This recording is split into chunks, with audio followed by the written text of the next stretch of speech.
The Yenisei is a cold river. In winter, it moves like a dark road through the taiga, steaming where the air is 50 below. On a bend north of Krasnoyarsk, there is a long granite hill locals simply call the Sopka, the mound. From the surface, it looks ordinary: larch, shivering birch, a fence line, a guarded gate. But inside that hill, engineers carved a world of tunnels and caverns big enough to swallow factories. In those caverns stood reactors that glowed with the fire of a new age. For decades, the entire place did not exist on any map. Its postal name was a number: Krasnoyarsk-26. This is the story of a city built to be invisible. Born from wartime urgency, raised in Cold War secrecy, and finally brought into the daylight with a real name: Zheleznogorsk. We begin not in Siberia, but in a different war, on a different front. In 1943, after 2 catastrophic years, the Soviet Union had stabilized the Eastern Front, and a new race had begun, a scientific race. Moscow created a state committee to build an atomic program. The names are now familiar: Igor Kurchatov as scientific director, Lavrenti Beria as political overseer. The effort gathered fragments of physics from Soviet laboratories, production know-how from evacuated factories, and, crucially, intelligence on the bomb designs of the West that arrived through channels still debated to this day. What is certain is this: by the time the Red Army was entering Berlin, planners in Moscow were mapping mines, rivers, and rock formations in the interior, searching for places where the next war, if it came, could be deterred or fought with particles, not planes. The first great monument of that program rose in the southern Urals right after the war, an industrial complex called Mayak in the closed city of Chelyabinsk 40. There, the USSR produced its first plutonium and tested its first atomic device in 1949. But even as that milestone was achieved, engineers were considering redundancy, concealment, and scale. The Ural site was exposed to potential air attack. Another location, deeper, colder, harder to see, was needed. Siberia offered rock and water. The Yenisei is one of the mightiest rivers on Earth. In the early 1950s, it promised a practically inexhaustible source of cooling water for reactors. The Sopka provided thick, stable granite that could hide heavy industry inside a mountain, where satellites, if they ever came, would see only forest.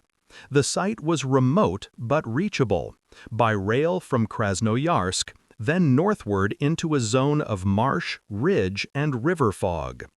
The decision to build was made in the first years of the 1950s. Camps, barracks, and workshops appeared around the hill. Tunnels bit inward. Here, the record includes pride and pain. Construction was quick, difficult, and, like so much in early Soviet heavy industry, fueled by a mixture of patriotic volunteers, demobilized soldiers, and forced labor under the Ministry of Internal Affairs. Exact numbers are difficult. Archival references and memoirs differ, and researchers still debate how many prisoners were used and in what phases. Contested. What is consistent is the rhythm of the place: blasting, mucking, pouring concrete, laying rails, wiring galleries. In a few years, a subterranean plant emerged, the mining and chemical combine. The town above the tunnels received a code, not a name: Krasnoyarsk-26. On the envelope, that is all you wrote, just the number, sometimes a box number, and the surname. The gate accepted only those with a pass.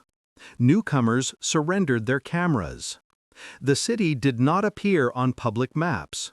In many atlases, there was forest where streetlights actually glowed. The people who lived there learned to speak by ellipsis. They were hydraulics workers or power engineers. They worked at the combine. They could say where they were from, but not where they were. In 1958, the first of the underground reactors reached criticality. It was called AD, two letters that for insiders signaled a specific design, a new task. The AD unit was followed by two dual-purpose reactors, ADE-1 and ADE-2, in the next years. Dual purpose meant very practical Soviet engineering. The cores would produce plutonium for the weapons program and, as a byproduct of their heat, steam for electricity and district heating. In winter, when the taiga punished the hands and froze the pipes, the heat from the same machines that fed the arsenals also warmed schools and kitchens.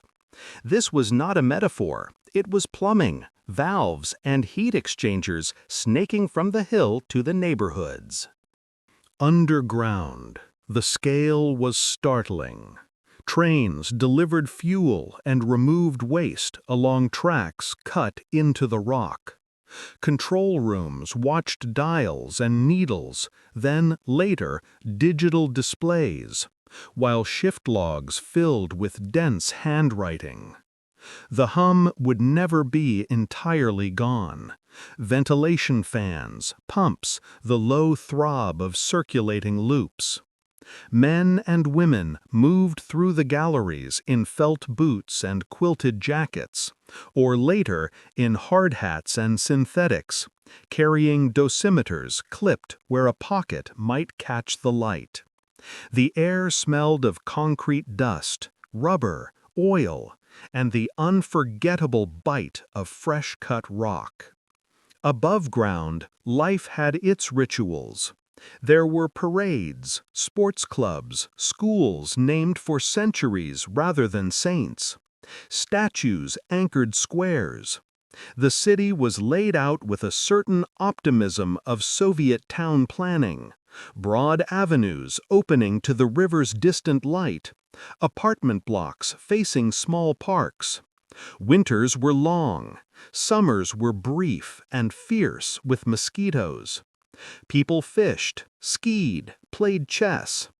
Letters from the city were postmarked with numbers that looked like numbers from nowhere. When relatives asked, residents said, "I live near Krasnoyarsk." It was true, but not the whole truth. The secrecy regime had reasons beyond paranoia. The world was different now.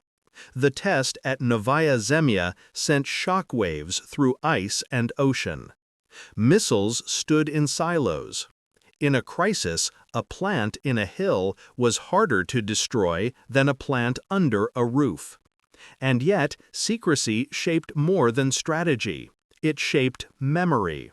Weddings were celebrated with toasts where the best man saluted "our work" and everyone nodded. But specific nouns never left the kitchen. A death might be announced with a place of employment described as the combine, and the real story was told only in the family living room, quiet, careful, with the curtains closed. There was also an ethical shadow, the one that stretches across every nuclear site of the 20th century. The rivers around the industrial complexes of both superpowers carried not just barges and salmon. Waste management in those earliest years reflected a world learning as it built. Some practices, like liquid waste injection deep into geological layers, were designed to isolate contamination but are still studied today. The Yenisei's sediments record isotopes that act almost like dates written in silt. Quantifying releases, pathways, and risks remains a work of science that advances with each decade. Contested in specifics, evidenced in general. That work, too, is part of the story. The inspectors in heavy coats, the sample bottles, the quiet arguments between managers and health physicists, and the long span of environmental monitoring that outlives the machines themselves. If Krasnoyarsk-26 did not exist on the map, it very much existed in the calculations of ministries. The mining and chemical combine supplied material that went into warheads stored in mountains and aboard submarines. This is where the narrative connects back to the Eastern Front, not directly by time, but by inheritance. Many who came to build the plant had worn Red Army uniforms a few years earlier. The habits of wartime secrecy, sealed trains, code names, numbered towns, were repurposed for a new kind of strategic struggle. The state language, special importance, first category, regime facility, was wartime language, and the emotional logic made sense to those who had survived the siege lines. If danger could be kept far from Leningrad's stone or Rostov's steppe, then better the danger be contained in a hill in Siberia. In the 1960s and 1970s, Krasnoyarsk-26 matured. Children born in the first barracks were now attending universities and coming back as engineers. The city expanded, grew parks, cinemas, a house of culture. A generation knew little else. Their parents had built a town with a code. They would inherit a town with a rhythm. The entrances were guarded. The streets were familiar. In the galleries, maintenance routines became their own doctrine. Shift turnover at a specific minute, signatures in logbooks, drills where lights fell to red and someone calmly said, "Proceed according to plan." Then the world changed again. In 1991, the Soviet Union dissolved. The new Russia faced a new set of questions. What do you do with a city that cannot be found on the map because it was designed that way? What do you call it when the number 26 is no longer sufficient? In 1992, Krasnoyarsk-26 was given a public name, Zheleznogorsk. The city remained administratively closed, a ZATO, a closed administrative territorial formation, but it could be spoken aloud. Residents could write their address with letters, not a code. The gates did not vanish, but the silence softened. Names are not just labels, they are thresholds. With a name, the city could present itself to the world with something other than absence. Zheleznogorsk means Iron Mountain, a blunt and fitting title for a place that is both town and tunnel. In the 1990s and 2000s, international agreements touched the hill's reactors. Plutonium production for weapons ceased under bilateral commitments. The last of the old production reactors shut down in the first decade of the new century. Their heat had long powered homes. Now their cores would go dark. Decommissioning is slow and cautious work. It is not dramatic. There are no launch cameras, no countdowns. There are work orders and checklists, cranes and crates, concrete and patience. What remains is people. A city whose original purpose was to make something secret must learn to make things that can be shown. Zheleznogorsk pivoted to space hardware, fuel fabrication, and civilian nuclear services. The legacy of underground construction, confidence in rock and tunnel, offered skills in demand. The schools taught material science, electronics, and the nuts and bolts trades that keep serious places running. Even so, identity is not shrugged off like an old coat. The pass system is still real. Visitors register.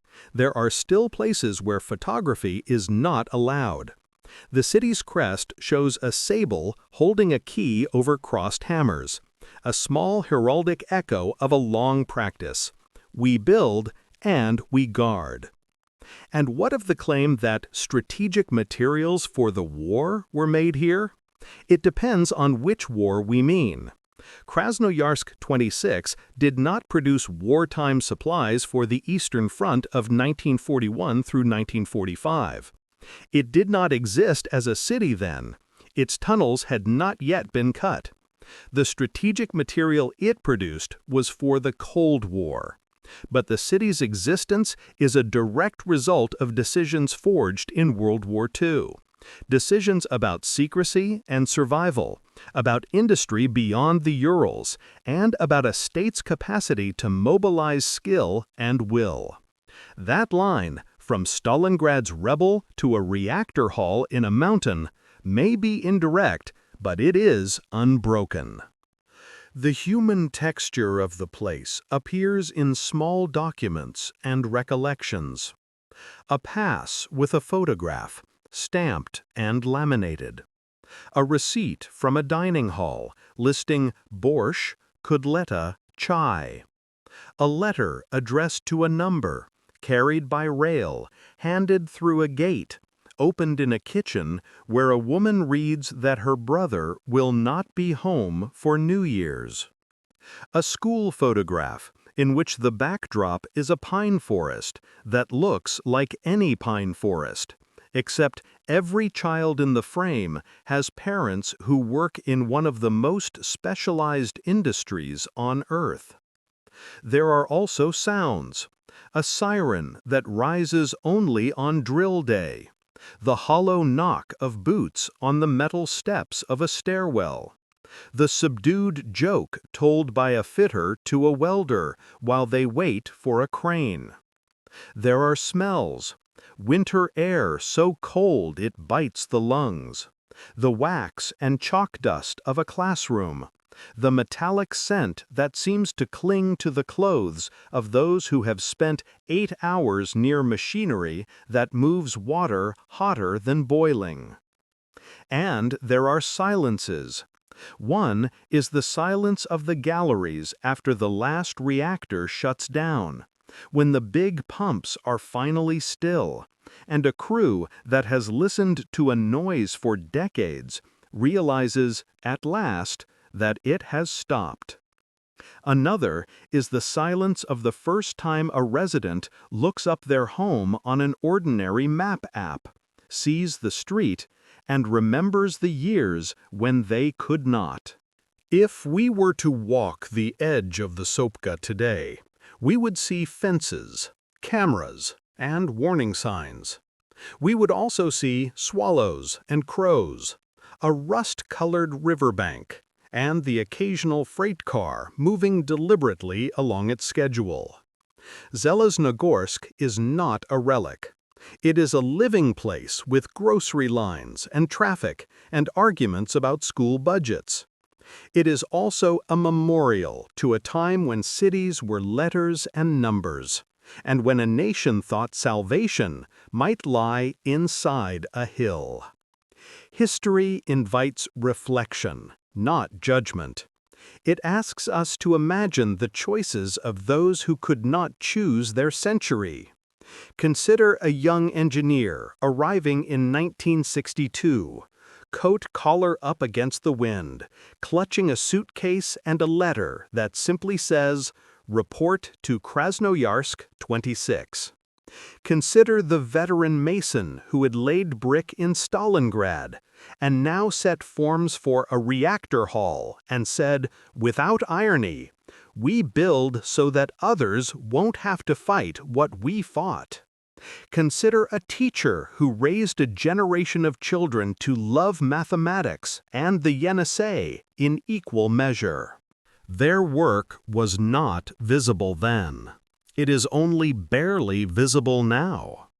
But if you stand on the riverbank in winter and watch the steam lift from the water, You can sketch, in your mind, the outline of the hill and the vaulted spaces within it. You can picture a row of gauges, a clock, a hand moving to a switch. You can hear, faintly, a voice saying, "Proceed according to plan." And you can hold two truths at once: that secrecy can guard a people and wound a memory, that progress can protect and pollute, that a city can be missing from a map and yet loom large in a nation's story.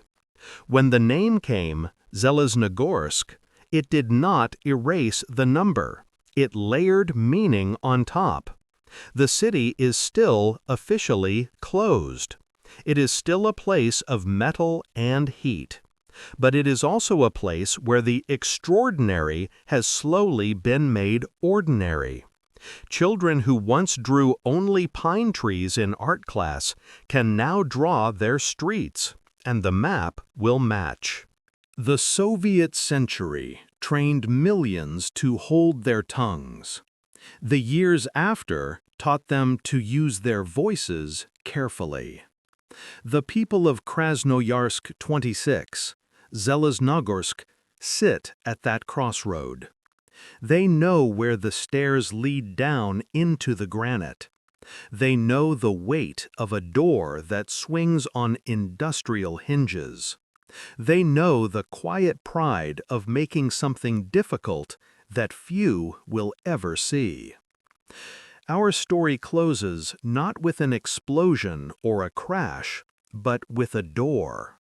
It is painted gray. It has a small window reinforced with wire. On the other side lies a corridor where the air is cool and dry, and where footsteps echo softly. A worker takes a breath. Keys rattle.